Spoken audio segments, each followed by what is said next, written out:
और अभी आपको बराह रास्त लिए चलेंगे। सिंध असेंबली का इजलास जारी है, जिससे शर्जील इनाम मेमन इजहार ख्याल कर रहे हैं। बारिश हो रही थी तो लकड़ियां भी गीली थी। मैं बात हैदराबाद की कर रहा हूं, लेकिन इसी बात को पूरे सिंध की बात समझिएगा। पहले लकड़ियां भी गीली थी। सर, पाकिस्तान की तारीख में पहली मर्तबा करोड़ों लोग बेघर थे, करोड़ों लोग लाचार थे। हुकूमत सिंध ने पका पकाया खाना, कुक्ड फूड हर जगह पहुंचाया है, कुक्ड फूड। और मैंने आज तक कहीं नहीं देखा कि आप, और कितना मुश्किल काम है सर, अगर आप आज सिर्फ अपने स्टाफ को बोलेंगे यार इन लोगों को 2 टाइम खाना खिलाओ, तो वो भी पहले परेशान हो जाएंगे किस तरह अरेंजमेंट करनी है, कहां से अरेंजमेंट करनी है। लेकिन उन जितनी भी रिलीफ कैंप्स थे, स्कूल्स में, कॉलेजेस में, सरकारी इमारतों में, टेंटों में, जहां पर वहां पे पका पकाया खाना हम भेज रहे थे लोगों को, मुसलसल गवर्नमेंट भेज रही थी। जाती तौर पे भी लोग कर रहे थे, लेकिन हम गवर्नमेंट की तरफ से भी कर रहे थे। फिर जब बारिश थमी, उसके बाद राशन नॉन स्टॉप राशन हमारा चलता रहा, नॉन स्टॉप। और सबने कोशिश की, लेकिन हुकूमत सिंध, मैं फिर कहता हूं, मैं सलाम पेश करता हूं गवर्नमेंट ऑफ सिंध को, मैं सलाम पेश करता हूं हमारी पार्टी की लीडरशिप को, मैं सलाम पेश करता हूं पीपुल्स पार्टी के तमाम अरकान, एमपी और बाकी पार्टियों के भी, जिन जिन के पास बस था। हर आदमी सर रोडों पे था, सड़कों पे था। वाकई अच्छा भला इंसान पैनिक कर जाए इस तरह की सिचुएशन में, लोगों के हाथ पांव फूल जाएं कि कैसे। लेकिन जितने भी टेंट्स अवेलेबल थे, यहां से बाहर इंपोर्ट करने पड़ रहे थे, टेंट्स पहुंचाए गए, मॉस्किटो नेट्स पहुंचाए गए, जो चीज पॉसिबल हो सकती है। और अभी भी जो हुकूमत सिंध करने जा रही है, वो भी पाकिस्तान की हिस्ट्री में सबसे पहले बड़ा काम होने जा रहा है। मेरे भाई ने बात की रिलीफ की, हैदराबाद की, डेफिनेटली सही बात की। 22 लाख लोगों को घर बना के दिए जा रहे हैं हुकूमत सिंध की जानिब से, 22 लाख लोगों को। आप सब गूगल कर ले, पूरी दुनिया की मिसाल ले ले, दुनिया के कौन से मुल्क में सैलाब की या इस तरह की तबाहकारियों के बाद हुकूमत ने 22 लाख लोगों को घर बना के दिए। पूरी दुनिया की मिसाल ले ले सर, अल्हम्दुलिल्लाह हुकूमत सिंध पे कोशिश कर रही है। और वो भी किस तरह बना के दे रही है, ये नहीं कि जी कि कोई फलां कॉन्ट्रैक्टर होगा, किसी और काम दिया जाएगा। बाकायदा इंडिपेंडेंट तरीके से सर्वेज हुए, जिसमें पाकिस्तान आर्मी के लोग शामिल थे, जिसमें डिस्ट्रिक्ट गवर्नमेंट के लोग शामिल थे, जिसमें 3-4 महकमों के लोग शामिल थे। उन्होंने तस्वीरें ली है, शनाख्ती कार्ड की कॉपियां ली हैं, गूगल इमेजेस लिए हैं। उनके तहत एक एक बंदे का डेटा बनाया गया है। वर्ल्ड बैंक की टीम इसमें शामिल है। एक एक बंदे का डेटा बनाया गया। डेटा के बाद, उस डेटा के बाद 3-3 लाख रुपए हर उस हाउस होल्ड को कैश दिए जाने मुख्तलिफ इंस्टॉलमेंट्स में, ताकि वो लोग अपना घर खुद बना सके। ये भी नहीं जी कि फलां कॉन्ट्रैक्टर करेगा जी इतने, जी आपका टैक्स कट जाएगा, इतनी और कोई चीज होंगी। इससे ज्यादा ट्रांसपेरेंट तरीका भी आज तक कोई नहीं हो सकता। जिसका घर गिरा उसको आपने 3 लाख रुपए दे दिए, अपना घर खुद बनाओ। सर, ये बिलियंस और ट्रिलियंस की जो है ये कहानी है हुकूमत सिंध ने की। इसी तरीके से लोगों की फसलें तबाह हो गई। अनाज के बड़ा क्राइसिस था। हम सब प्रेडिक्शन कर रहे थे कि अनाज नहीं उगा सकेंगे हम लोग, जितना पानी खड़ा था पूरे सिंध में, हमने कहा अनाज उगेगा ही नहीं। लेकिन इरिगेशन डिपार्टमेंट ने, बाकी डिपार्टमेंट ने, सबने मेहनत की, पानी को निकाल दिया। पानी को निकाला, जबरदस्त पंपिंग मशीन्स आउटसोर्स करते रहे, खरीदते रहे, मशीनरी परचेज करते रहे, जो कुछ भी अवेलेबल था वो सब चीजें उसमें लगी हुई। लेकिन उसमें क्या हुआ, पानी हमने उसको ड्रेन किया। फिर गंदुम के लिए किसान तो डूब गया, गंदुम कैसे उगाए?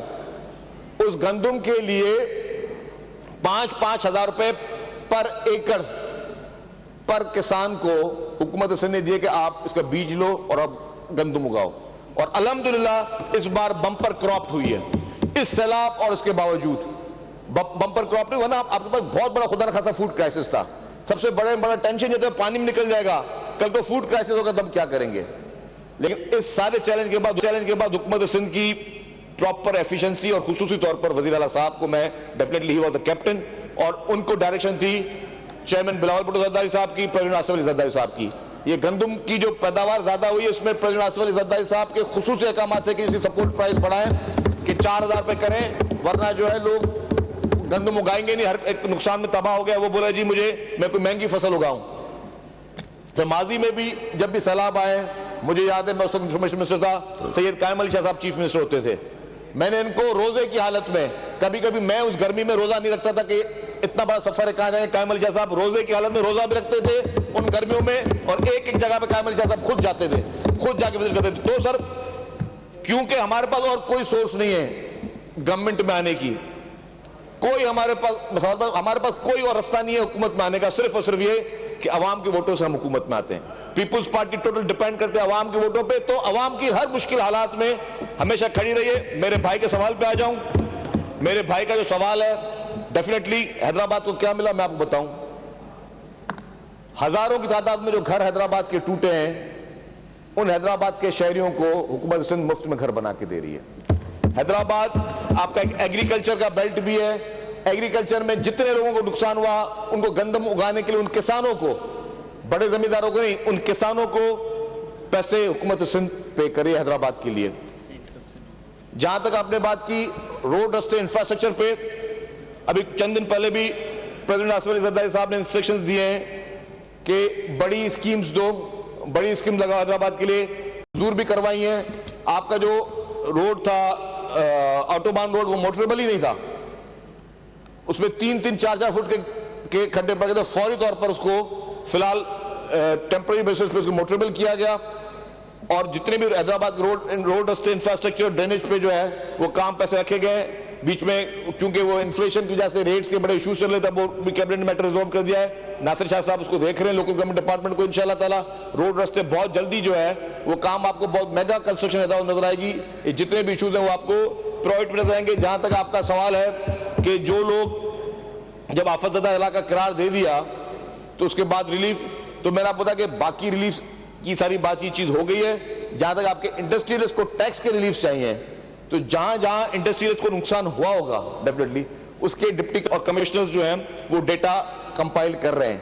हर कोई अपने अपने नुकसान बताएगा कि जी ये नहीं कि जी अगर बारिश हो गई और अगर मेरा वाकई नुकसान कोई नहीं हुआ तो मैं कोई क्लेम दाखिल करूं या मैं उस पर टैक्स का मुझे कोई रिलीफ मिले, वो डेफिनेटली नहीं होता। उसमें फिर हर बंदे को अपने अपने डैमेजेस फाइल करने पड़ते हैं कि जी इस कैटास्ट्रॉफी की वजह से मुझे क्या डैमेजेस हुए। तो जो डैमेजेस होंगे डेफिनेटली गवर्नमेंट की जो कमिटमेंट है वो 100%, क्योंकि मैंने आपको कहा कि जी हम लोगों का तो जीना मरना इसी पब्लिक के साथ है, हमारा जीने मरना पीपुल्स पार्टी के साथ, आवाम के साथ है। हमारे पास और कोई रास्ता नहीं है, ना इख्तियार में किसी और तरीके से आने का, ना हमें किसी और तरीके से हमें इख्तियार चाहिए। तो priority definitely peoples party government of Sindh जो काम किए किसानों के लिए किए हैं, जो मतलब आउट ऑफ द वे हमें राशन भी मंगाने पड़े, बाहर से दूसरे सूबों से मंगाने पड़े, हमारे राशन पकड़े गए। उस वक्त पीटीआई की हुकूमत हमारे राशन तक पकड़े गए, वो उन्होंने पंजाब बॉर्डर रोक दिए। भाई हमने पैसे खरीद करके मंगाया है, हमारा इस हद तक दुश्मनी हमसे की गई।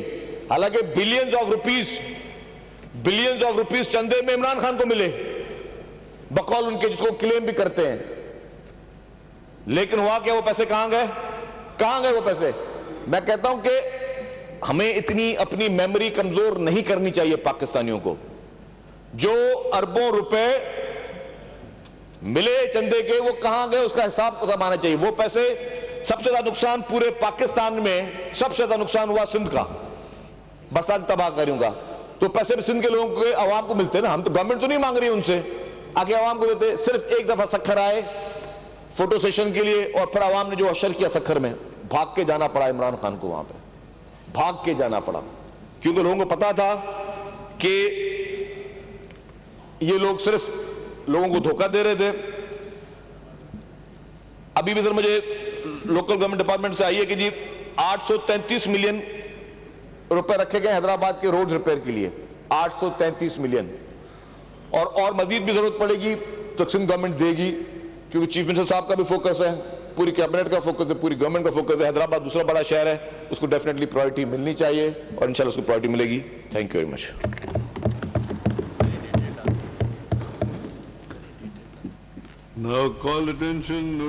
शर्जील इनाम मेमन सिंध असम्बली के इजलास से खिताब कर रहे थे। उन्होंने कहा कि सिंध हुकूमत ने तारीखी सैलाब का सामना किया है। सैलाब मुतासरीन को, जिनकी तादाद लाखों में है, उन्हें मुसलसल पका हुआ खाना फराहम किया गया, रिलीफ कैंप्स कायम किए गए, जितने दस्तियाब वसाइल थे उन्हें बरोएकार लाया गया।